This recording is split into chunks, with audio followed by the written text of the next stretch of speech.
What's going on, people? Welcome to Live Palace News. It is Monday, a new week, 22nd of July, as we approach another week this weekend with another preseason game right before the American tour. Everything's happening fast. As you can see from the title, today we have updates on Eze. It's happening again. And Ismaila Sarr, the latest on him, potentially an improved bid for Rak-Sakyi and more. As always, we want you to get involved. So let us know your thoughts in the comment section down below. Like, subscribe, and also get involved in the live chat. Of course, I'm joined by the main man, T. What's going on, T? What's going on, bro? How you doing, man? I'm good, man. I'm good. Just went to the gym a bit earlier on, which is good. Getting into that routine, keeping up with all the latest Palace news before the shows. It's slowly kicking off. In terms of the news. They're coming thick and fast. I think for the last week we've been here every single day. Yeah, and it's not the same stuff every day, too. There are some storylines that are ongoing, that are progressing, but at least it's not the same things over and over again. Yeah. There's just maybe it might be like similar topics, but there's always something new. I mean, Rak-Sakyi hmm one. Things are getting very, very interesting. We spoke about them the other day. We spoke about bids, and there is potentially an improved bid. We'll give you the figure on that as well. Ismaila Sarr, another twist on that. And before we actually talk about those, let's start off with the main man himself. Of course, that is Eze.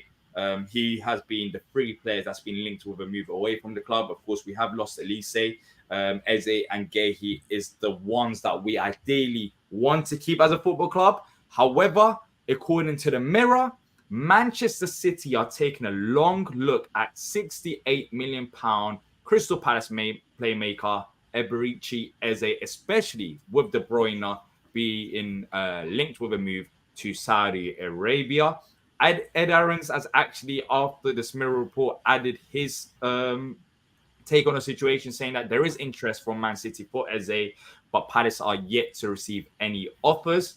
And he said that remember that City considered bidding for Eze last summer, but ended up signing Matheus Nunes. Yep. Eze, I mean, as Ed Aarons has mentioned, no offers yet, but City were after him last summer as well.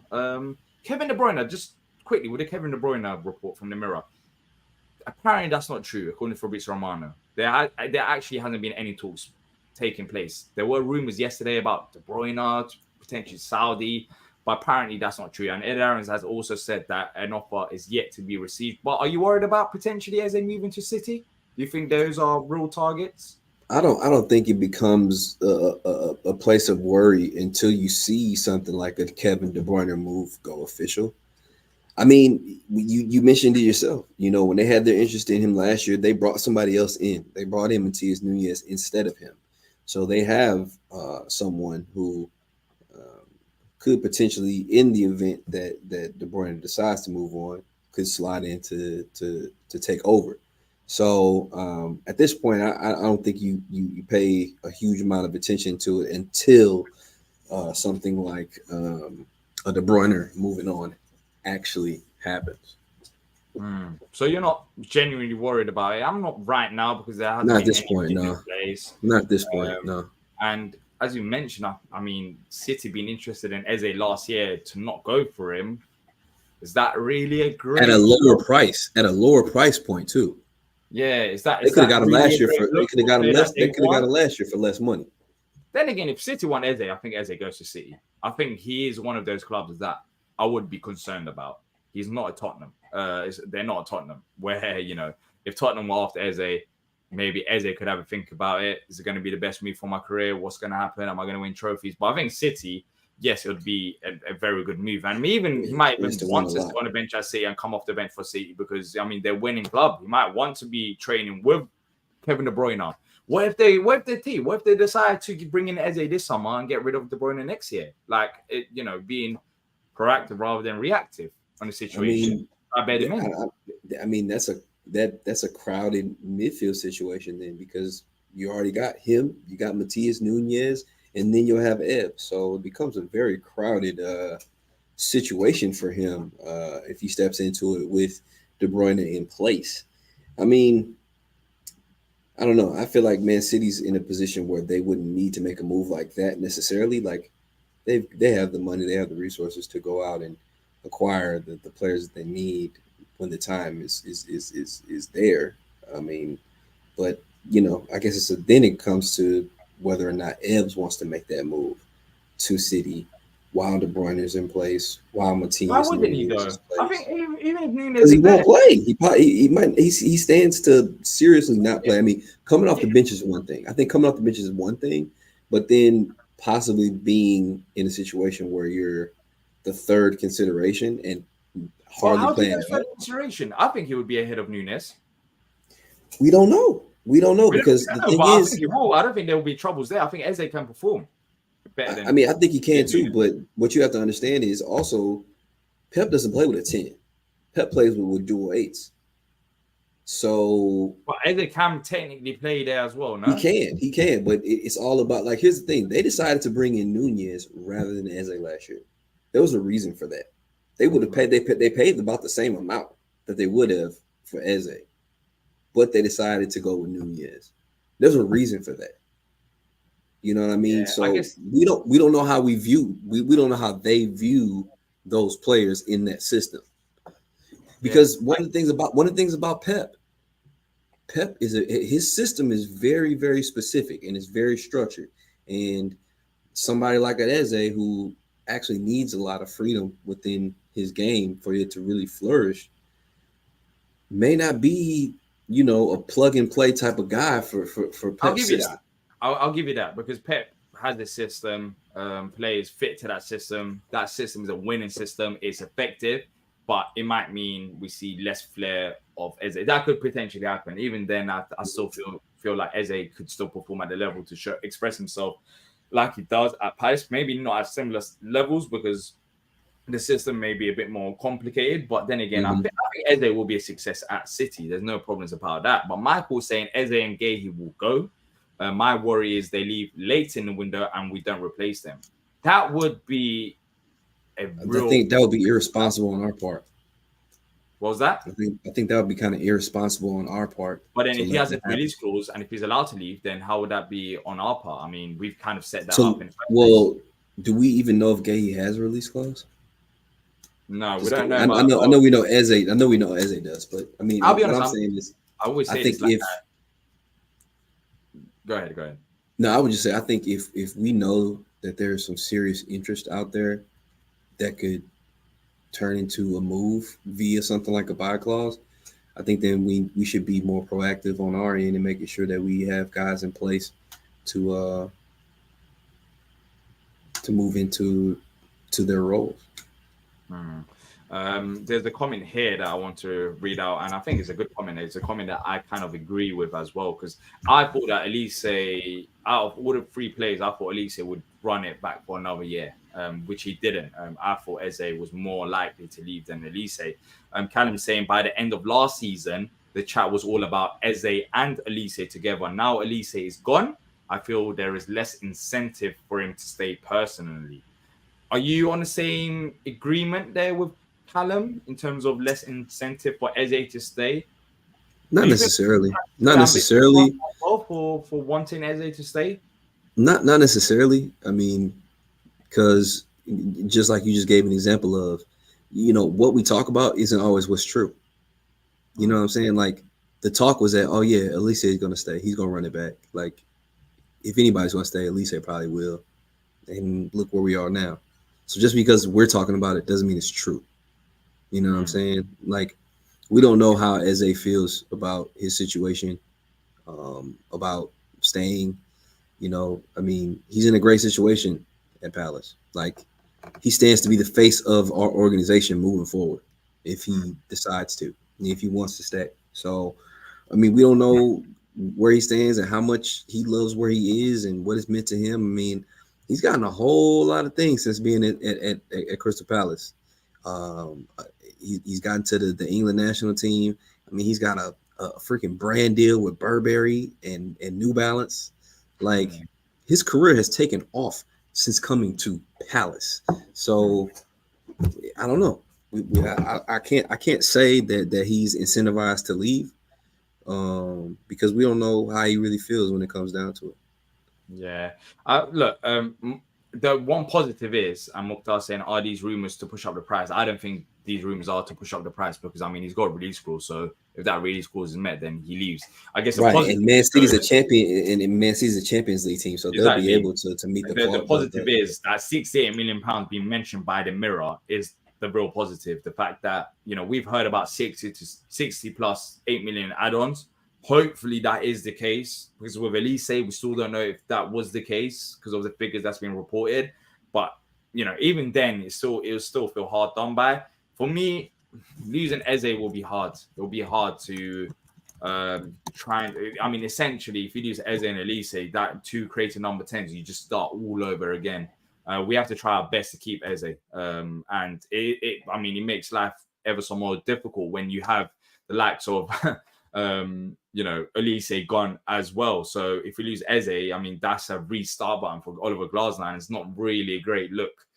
Which I don't know how Glasner would feel about the situation. Then again, there are no bids yet from Man City. They were linked with him last year.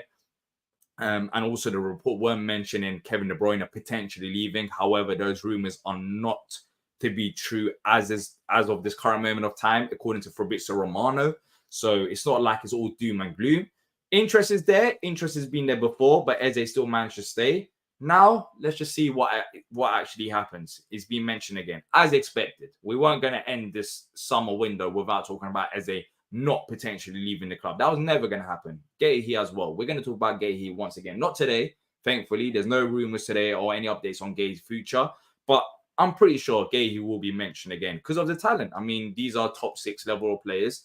And that's why if we want to be a European club, we have to try our best to try, keep these players because of the quality that they have. But the release clause is already there. So I don't think these rumors are anything to do with pushing up the price because, the price can't be pushed up. And we're saying, let's be honest, we're going to miss Eze under Glasner. Eze was anonymous for large parts under Roy and Vieira. Is this the same scenario where the funds have to be paid up front? I assume so. Not that I know, but I assume so.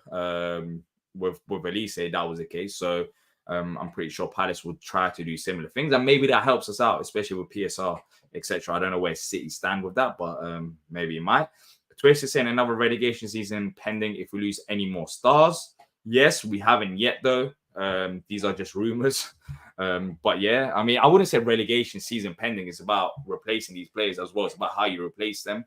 But of course, naturally, everyone will be worried if we was to lose Guehi, Eze, and Elise in the same window, which we haven't so far. If we take a step back from all these rumors, the only player that we've lost is Elise.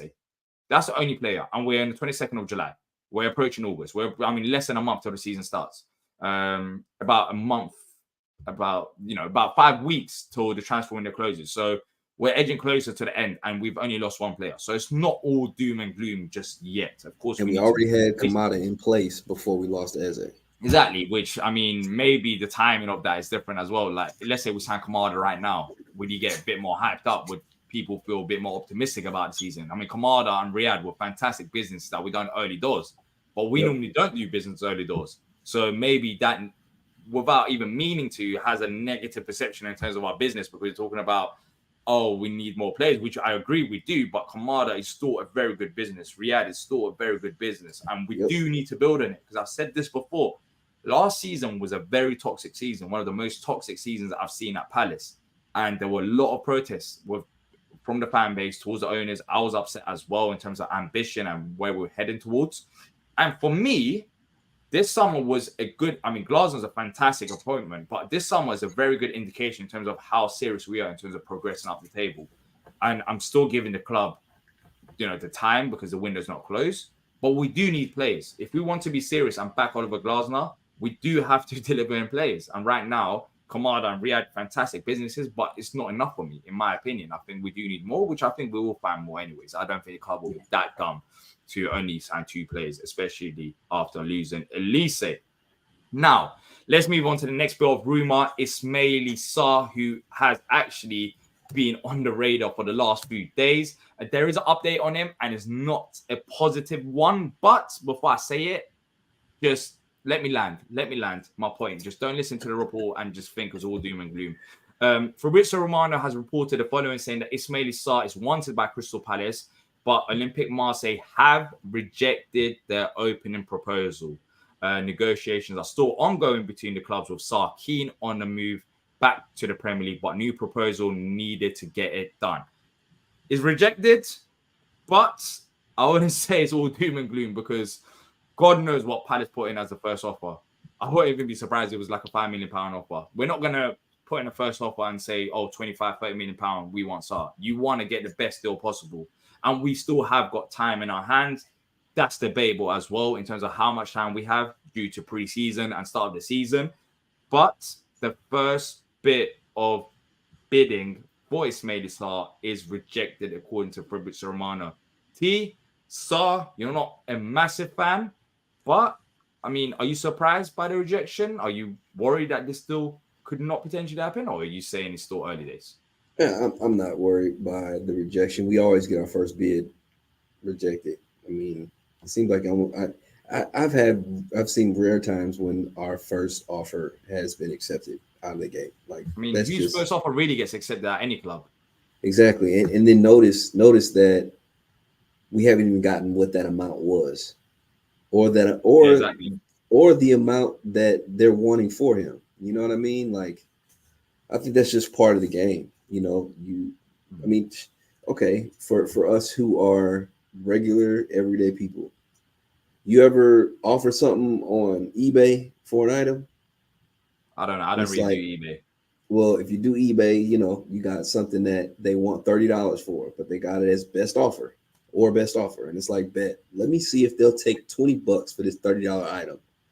You give them $20, and they say nope, and they come back with a counter. It's like, but I'll take $24.50. It's like, all right, cool, let us negotiate. Naturally, your first offer most times gets turned Yeah, down before you can that's come why I to a wouldn't common panic. place or sound out what somebody wants for him. Because if they haven't said how much they want for him, maybe they were just waiting to see what we might throw out, you know? Yeah. Our first offer for Kamada was accepted. We don't even know if that's the case, but I think it's a bit different when the player's contract's running out. Then we It just must be have not looking been back. accepted because he decided to go back to Lazio first. Yeah, exactly. Martin saying Glasner, I'm sure, can sell a positive future for the squad, so it's not certain that there will be an exodus of our key players. Ed saying Sarr wants to leave, so I think we can get it done.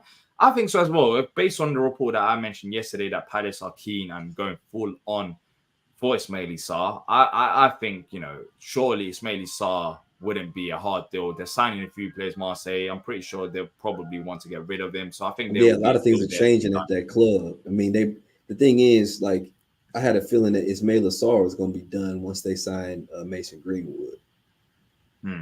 Yeah, I think it makes sense as well. So first offer being rejected on a Monday is not the worst case scenario. Let's see. I mean, if we have numerous offers getting rejected and we can't find an agreement, then you'll be worrying. But That's different. I'm not as worried about it now. But that's the latest on Ismaila Sarr. So let's see if there's any other updates this week on that.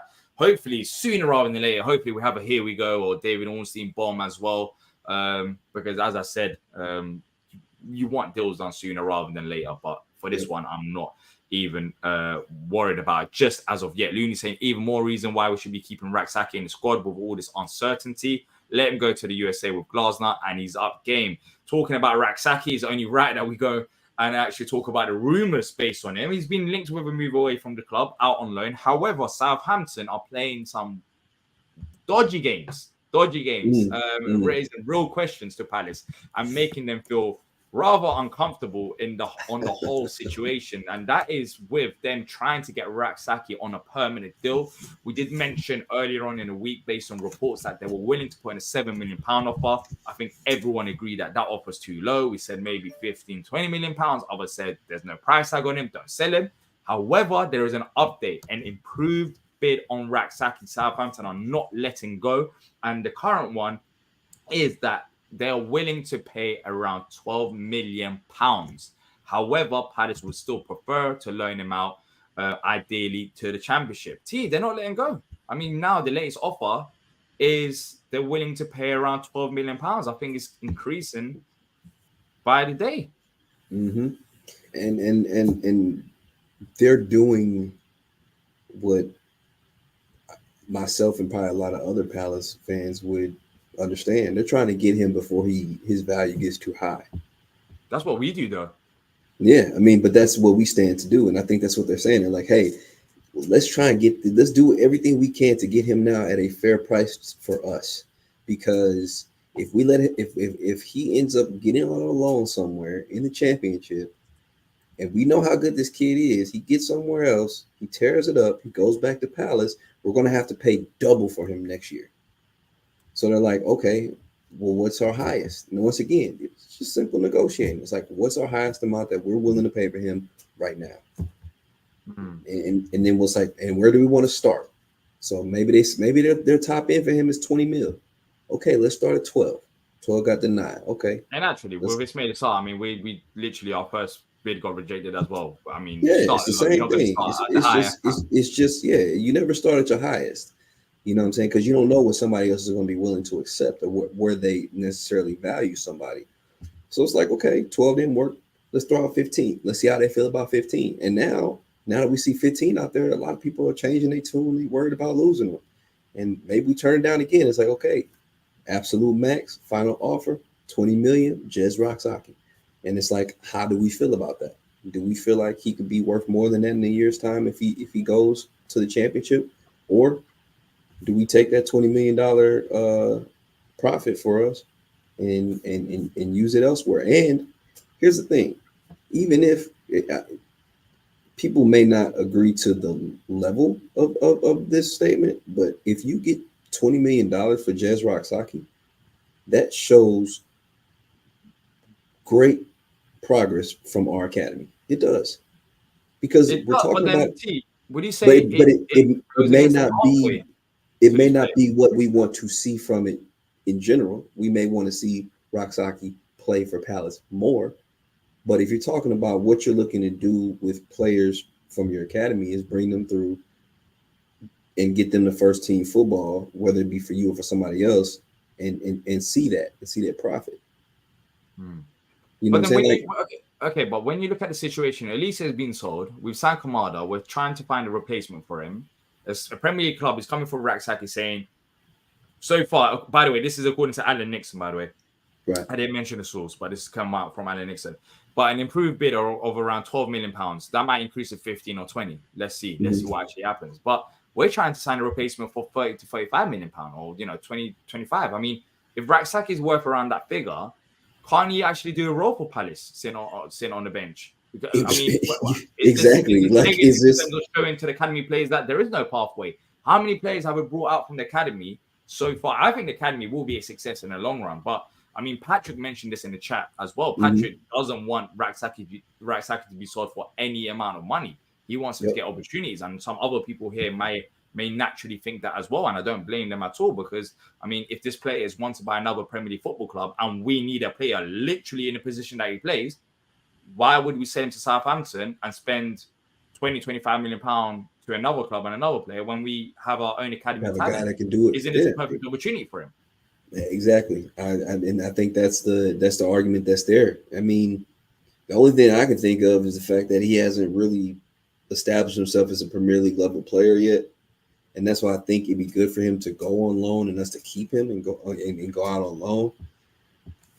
Others feel like, hey, just if they get 20 mil, take the money. But you know, everybody's of their own opinion. I think I'm very much along the same thinking as Patrick, holding on to him, because I think that if he goes and he does what we think he can do in the championship, along with David Ozo, that's two guys that you're bringing back into the fold this time next year that can be full-fledged first team players and have legitimate value higher than what they are right now.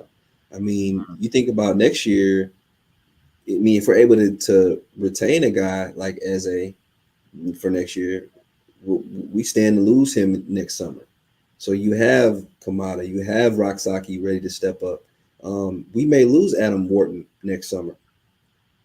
It'd be great for us to be able to count on a guy like David Ozo coming back into the fold and stepping up into the first team. So I think it does a lot more for our longevity. It can do a lot for our longevity by taking the money. Yes, but then you also have the question marks of whether or not the players that you use that money for work out. But I think it stands to do a lot for us in the future if we just hold on to these guys and let them develop too. I said that around 50 million pounds or 20 million pounds. I think maybe then Palace seriously consider it. Like that's when things like start to get a bit more serious, Yeah, and we're not that it's a far off that serious now. offer. Yeah. So we're not that far off that. Do you think Southampton could actually make Palace question whether they should be selling them or keeping them? Or surely, the club ideally want him to send them out on loan. But I mean, if the offers keep improving, do Palace just say, you know what, maybe with a good sell-on clause, maybe this might be the right deal right now? Yeah, I mean, it could be. I mean, I think it just depends on, like I said earlier, what that top end amount is for Southampton. Like, if right now, if their top end is this 12 million that they're offering, I don't think we should do it. You know what I mean? But and then also you have to think about other things. I mean, we've seen a few examples of times where a player's been sold from a team and they've gone back afterwards. Aston Villa, look at Aston Villa. They did it with two guys. They did it with Philogene and with Archer. You know, they have Yeah. clauses that where they can buy them back for pennies on the dollar. Or in Archer's case, I think it was a relegation clause that he had in his contract with Sheffield, where they got him back for nothing. So, you know, I mean, there are options there that can also work out in our favor as far as retaining or reacquiring the player too. So I think the most important thing is that we're being smart and we really are trying to do what's best for Jez. Yeah, I look with Jez. I've been on the side of when Vieira first came in. I remember he came on against Chelsea away from home. I was at that game, and I was thinking that this player needs serious chances. I think he looks ready for the Premier League, and for whatever reasons, due to injuries, due to managers not selecting him, he hasn't had proper chances yet in the Premier League. But I do think he's been Premier League ready as a squad player for a few seasons now. So ideally, you don't want to lose him, but there's also the case of we're talking about sending Jez out on loan, but does Jez want to go out on loan if there's a Premier League club that's after him? Very I true. might say that he wants Very to. I true. mean, And that's where that's what I'm the saying. player His head comes be into the turned. conversation. Could his Yeah, head be that's where the turned? player comes into the conversation. And like I said, we have to do what's right for Jez. Twisted saying academies are designed for this very reason, cash in ASAP. So Twisted won't be too happy. Won't be too happy. He will be happy if Jez was to leave. Dave saying if we were open to offers for Ayu and Edward and send Rak-Sakyi and Ozo out on loan, that is a lot of holes to fill. I wouldn't necessarily say so because Rak-Sakyi and Ozo aren't embedded first team players. So you name four people there, but there's only two holes to truly fill. I mean, Ozo still had 10 appearances in the Premier League last season as a squad player. I would say massive holes to fill. Yeah, that's not. I think we'll sign even replacements anyways. If we were to sell Edward or Ayu, I think the replacements will be there. So, yeah, I don't think it'll be a massive hole, but, I think it's a valid question to ask anyways.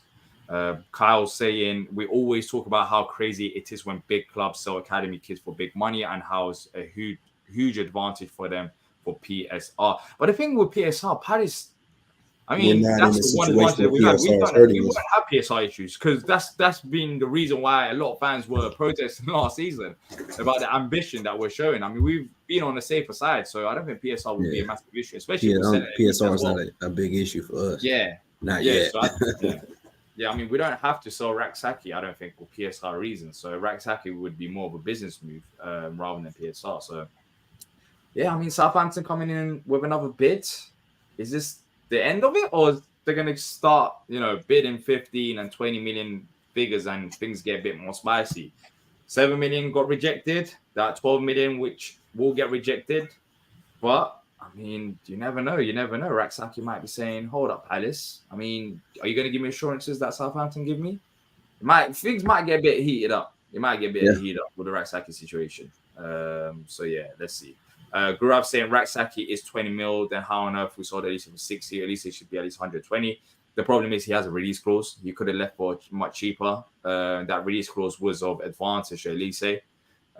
So that's why he went for cheaper than the market value. I think everyone can agree that Elise went for cheaper than expected. But then again, we got more money than we would have got if it was last summer. So yeah, Elise being 60 mil doesn't mean that Elise is worth 60 mil. We just had to do it like that. And I mean, could you stand here and say that Jez right now is a third of the player that Elise is? I don't know. I say a third to a quarter. So I mean, yeah, no, I mean, Rak-Sakyi potential. I think he's got massive potential. Yeah, that's why I said right now. Yeah, right exactly. Is he 1/4 of the player that Elise is? Then that means he's worth about 15 million. Like, you know what I'm saying? Like, if we're thinking about it like that. But then if he plays another season, I think that 50 million could just easily, especially if he performs at the Premier League. And I think that's the reason why we should hold on to him. Yeah, I think that's the reason why we should hold on to him, because and I think that's the reason why we do want to send him out on loan. It's not like Palace want to sell him, but then again, I think Southampton, they're just not letting go. So let's just see how many more bids they're putting and how interesting it gets. As I put out from here, Twister saying a good business doesn't need valuable stocks sitting on the shelf. So I mean, then again, you need depth as well. It's a valuable stock, but you know, it's not just player for player's sake. I think he can add quality to the side. So yeah, for sure. We don't want to be in a situation where we regret selling Rak-Sakyi a bit too early. Yep. Unfortunate saying, I am annoyed with these release clauses. Our players sign 4-year deals but are gone within 1 year due to a release clause. Longer contracts are worthless. Do you agree, T?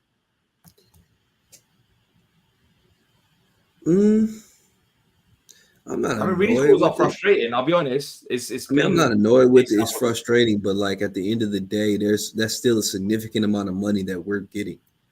Like we are, but we're talking about them being kind of undervalued in today's market. Elise went for cheaper than he normally would have went for. I mean, it's more money. Of course, we're making a profit, but still, it feels. But like I mean, when those deals are made, I guess they have a project. They kind of make those release clauses based on a projection of where the player could be. But you also have to realize that you can't slap a crazy high a release clause on a guy. They'll turn down the contract offer. So if we wanted to put an $80 million release clause in there, Elise could have been like, "Nah, man, because I'm not going to be able to go because people aren't going to want to pay that. So y'all going to make me stuck here." So you have to understand. People have to understand that these release clauses isn't just the club. The release clause is an agreed upon amount between club and player representation and player. So no, we can't just say, "All right, Elise, sign this contract, $80 million release clause, bro." No, it's a negotiation. It is a contract negotiation. So yes, we can be upset as fans that we only got 60 million for him, but we either could have gotten that or way less because we couldn't agree upon a number for him. He lets his contract run down, and now we're selling him for pennies. Like, you know, we can't have our cake and eat it too all the time, guys. I'm sorry, but getting 60 million pounds was a significant amount. We revamped our entire academy with 50. Yeah, so it is a significant amount. But still, release clauses are complex. I mean, if the player doesn't want to sign any deal without release clause and he ends up going for a bit cheaper, then we'll all be complaining a bit more. But then again, even release clauses, I'm not a massive fan of them. I'm not. And I don't know how the future holds with release clauses because I feel like we've started this trend where I think Adam Walter can look at it, Gay can look at it, and other players can look at it. So let's just see how it actually unfolds because, I mean, yeah, I personally think we can get more for these players, but release clauses and make it a bit more complex. But then again, there's also the other side of things that you need to look at as well. But if you're enjoying the stream, people, leave a like and subscribe, especially if you're enjoying it. That would be much appreciated, people, as we're edging closer to 5,000 subscribers. Thank you to every single one of you that's done that already. Kyle saying we do have to match Glasner's ambitions. If we want to keep him, that 15-20 million pound could help us right now. I'm just playing devil's advocate. I think it's something we have to consider.